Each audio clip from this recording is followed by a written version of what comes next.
Halo semua.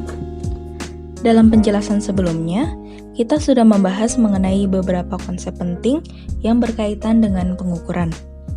Nah, kali ini kita akan membahas mengenai skala. Referensi yang akan kita acu adalah buku ini. Apa itu skala? Sebelum kita masuk ke pembicaraan mengenai skala, pertama-tama kita ulas sedikit penjelasan mengenai pengukuran.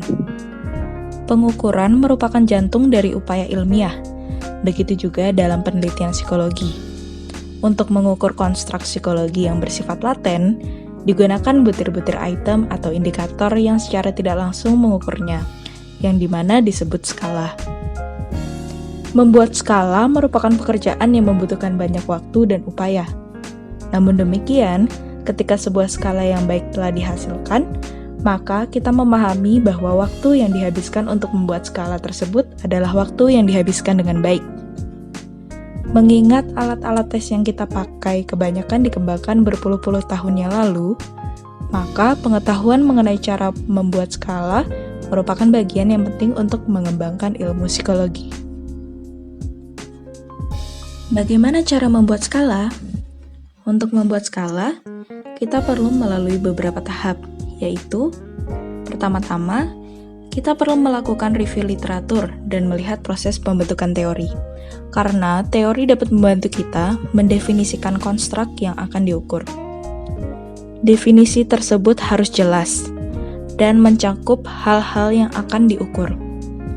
Perhatikan apakah konstruk yang akan diukur bersifat unidimensi atau multidimensi, dan manakah yang merupakan indikator yang tepat untuk mengukur konstruk tersebut.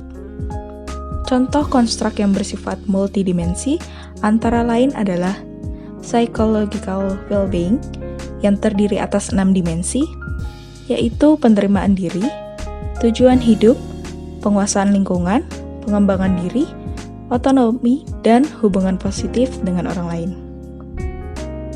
Lalu, tahap kedua, yaitu membuat kumpulan item yang cukup banyak, biasanya 2 atau 3 kali dari banyaknya indikator.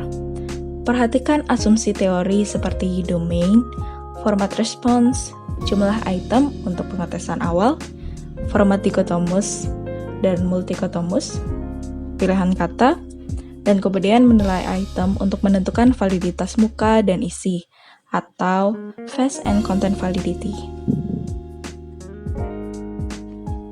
Tahap berikutnya adalah merancang proses pengujian meliputi merevisi item, mencari sampel yang relevan dengan tujuan pengukuran, merancang pengujian psychometric properties, exploratory factor analysis atau EFA, mengestimasi konsistensi internal, mengestimasi validitas, dan menentukan item yang dapat dipertahankan untuk pengujian berikutnya. Mengingat kerumitan dalam FA atau factor analysis, maka dalam kelas PSP kali ini, kita tidak akan melakukan EFA ataupun CFA. Terakhir adalah mempertimbangkan beberapa sampel dari populasi yang relevan, merancang penelitian untuk menguji berbagai tipe validitas, dan menganalisis exploratory factor analysis, menganalisis item dan confirmatory factor analysis, atau CFA.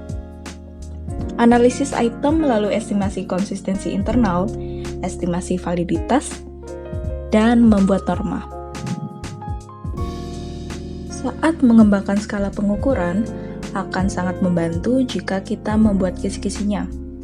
Apa saja yang sebaiknya ada di dalam kisi-kisi? Kisi-kisi pengukuran dapat berisi definisi konseptual, definisi operasional, dimensi jika konstruk bersifat multidimensi, lalu aspek, indikator, dan item. Nah, contohnya seperti pada tayangan berikut ini.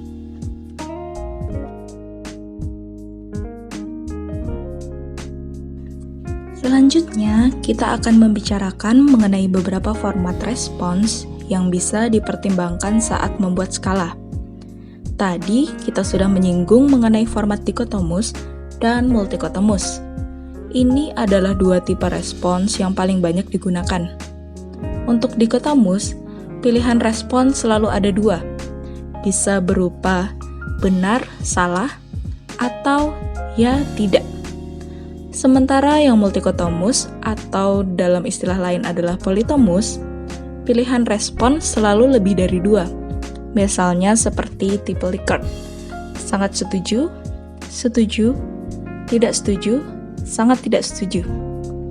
Model lain seperti semantik diferensial menggunakan kata sifat yang berlawanan, seperti sehat, sakit, baik, buruk, sejuk, gerah.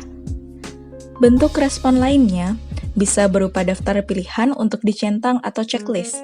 Pilihan gambar, misalnya gambar wajah senang hingga sedih, yang banyak dipakai di rumah sakit untuk membantu anak menggambarkan rasa nyerinya. Baiklah, sampai di sini dulu penjelasan kali ini. Sampai ketemu di penjelasan selanjutnya ya. Terima kasih, semangat selalu.